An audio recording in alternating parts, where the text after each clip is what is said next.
नमस्कार दोस्तों। आज हम सुनेंगे हरिशंकर प्रसाई द्वारा रचित एक मध्य वर्गीय कुत्ता। मेरे मित्र की कार बंगले में घुसी तो उतरते हुए मैंने पूछा, इनके यहाँ कुत्ता तो नहीं है? मित्र ने कहा, तुम कुत्ते से बहुत डरते हो। मैंने कहा, आदमी की शक्ल में कुत्ते से नहीं डरता, उनसे निपट लेता हूँ, पर सच्चे कुत्ते से बहुत डरता हूँ। कुत्ते वाले घर मुझे अच्छे नहीं लगते। वहां जाओ तो मेजबान के पहले कुत्ता भौंक कर स्वागत करता है। अपने स्नेही से नमस्ते हुई नहीं कि कुत्ते ने गाली दे दी। क्यों यहाँ आया बे? तेरे बाप का घर है, भाग यहाँ से। फिर कुत्ते के काटने का डर नहीं लगता, 4 बार काट ले। डर लगता है उन 14 बड़े बड़े इंजेक्शनों का जो डॉक्टर पेट में घुसेड़ता है। यूं कुछ आदमी कुत्ते से अधिक जहरीले होते हैं। एक परिचित को कुत्ते ने काट लिया था। मैंने कहा, इन्हें कुछ नहीं होगा। हालचाल उस कुत्ते के देखो और इंजेक्शन उसे लगाओ। एक नए परिचित ने मुझे घर पर चाय के लिए बुलाया। मैं उनके बंगले पर पहुंचा तो फाटक पर तख्ती टंगी दिखी, कुत्ते से सावधान। मैं फौरन लौट आया। कुछ दिनों बाद वे मिले तो शिकायत की, आप उस दिन चाय पीने नहीं आए। मैंने कहा, माफ करें, मैं बंगले तक गया था, वहां तख्ती लटकी थी, कुत्ते से सावधान। मेरा ख्याल था उस बंगले में आदमी रहते हैं, पर नेम प्लेट कुत्ते की टंगी दिखी। यूं कोई कोई आदमी कुत्ते से बदतर होता है। मार्क ट्वेन ने लिखा है, यदि आप मरते कुत्ते को रोटी खिला दें तो वह आपको नहीं काटेगा। कुत्ते और आदमी में यही मूल अंतर है। बंगले में हमारे स्नेही थे, हमें वहां 3 दिन ठहरना था। मेरे मित्र ने घंटी बजाई तो जाली के अंदर से वही भौं भौं की आवाज आई।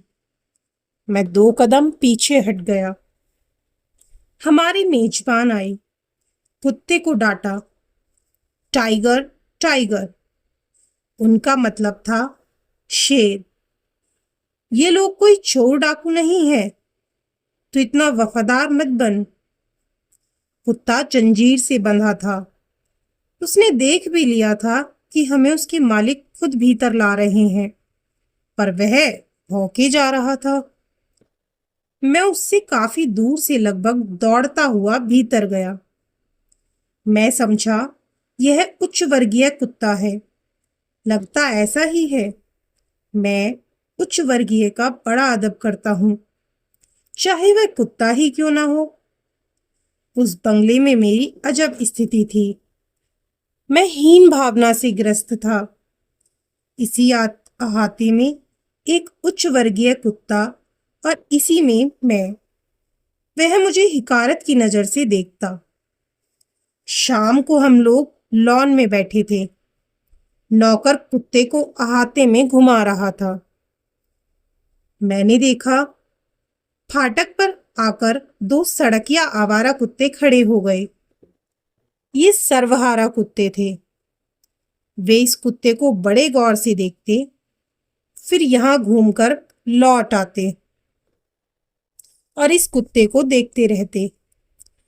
पर यह बंगले वाला उन पर भौंकता था। वे सहम जाते और यहां वहां हो जाते, पर फिर आकर इस कुत्ते को देखने लगते।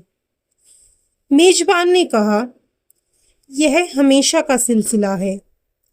जब भी यह अपना कुत्ता बाहर आता है, वे दोनों कुत्ते इसे देखते रहते हैं। मैंने कहा, पर इसे उन पर भौंकना नहीं चाहिए। यह पट्टे और जंजीर वाला है, सुविधा भोगी है। वे कुत्ते भुखमरे और आवारा हैं। इसकी और उनकी बराबरी नहीं है, फिर यह क्यों चुनौती देता है? रात को हम बाहर ही सोए। जंजीर से बंधा कुत्ता भी पास ही अपने तख्त पर सो रहा था। अब हुआ यह कि आसपास जब भी वे कुत्ते भौंकते, यह कुत्ता भी भौंकता। आखिर यह उनके साथ क्यों भौंकता है? यह तो उन पर भौंकता है। जब वे मोहल्ले में भौंकते हैं तो यह भी उनकी आवाज में आवाज मिलाने लगता है, जैसे उन्हें आश्वासन देता हो कि मैं यहाँ हूँ, तुम्हारे साथ हूँ। मुझे इसके वर्ग पर शक होने लगता है। यह उच्च वर्गीय कुत्ता नहीं है। मेरे पड़ोस में ही एक साहब के पास थे दो कुत्ते। उनका रौब ही निराला। मैंने उन्हें कभी भौंकते हुए नहीं सुना। आसपास कुत्ते भौंकते रहते, पर वे ध्यान नहीं देते थे। लोग निकलते, पर वे झपटते भी नहीं थे। कभी मैंने उनकी एक धीमी गुर्राहट ही सुनी होगी। वे बैठे रहते या घूमते रहते। फाटक खुला होता तो भी बाहर नहीं निकलते थे। बड़े रौबीले, अहंकारी और आत्मतुष्ट। यह कुत्ता उन सर्वहारा कुत्तों पर भौंकता भी है और उनकी आवाज में मिलाता भी है। कहता है मैं तुम में शामिल हूं। उच्च वर्गीय झूठा रौब भी और संकट के आभास पर सर्वहारा के साथ भी। यह चरित्र है इस कुत्ते का। यह मध्य वर्गीय चरित्र है। यह मध्य वर्गीय कुत्ता है। उच्च वर्गीय होने का ढोंग भी करता है और सर्वहारा के साथ मिलकर भौंकता भी है। तीसरे दिन रात को हम लौटे तो देखा कुत्ता त्रस्त पड़ा है। हमारी आहट पर वह भौंका नहीं, थोड़ा सा मरी आवाज में गुर्राया। आसपास वे आवारा कुत्ते भौंक रहे थे, पर यह उनके साथ भौंका नहीं। थोड़ा गुर्राया और फिर निढाल पड़ गया। मैंने मेजबान से कहा, आज तुम्हारा कुत्ता बहुत शांत है। मेजबान ने बताया, आज यह बुरी हालत में है। हुआ यह है कि नौकर की गफलत के कारण यह फाटक के बाहर निकल गया। वे दोनों कुत्ते तो घात में थे ही। दोनों ने इसे घेर लिया, इसे रगेदा।